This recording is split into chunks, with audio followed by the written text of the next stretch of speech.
We begin tonight with more book challenges at a Middle Tennessee public library. Good evening and welcome to News 2 at 6. I'm Bob Mueller. And I'm Haley Wilgus. Tonight, the Rutherford County Library Board is meeting to consider banning 2 new books. News 2's Miranda Whittington has more on those works and the new group fighting to keep them on the bookshelves.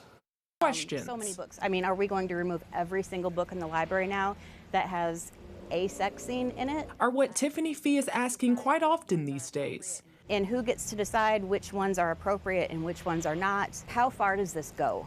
Where do we stop?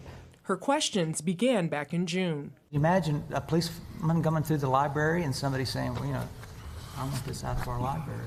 After the Murfreesboro City Council voted to approve the city's new decency standards ordinance. What we're saying is the city of Murfreesboro has passed this controversial decency ordinance, and it's affecting our entire county library system. Shortly after the ordinance was enacted, Fee and her husband created the Rutherford County Library Alliance. Our mission is to keep our library system inclusive for all groups of people. 4 books have been banned from the county library system for violating this ordinance. Our job is to adhere to laws, local ordinances, and state laws. And as long as those laws are still in the book, that's what we're tasked to do. This is not an attack on homosexuality, queer, gay rights. Now, 2 more books are up for reconsideration: Queen Charlotte and Sex is a Funny Word. It feels like government overreach to me. Fee says she's worried about how far things could go.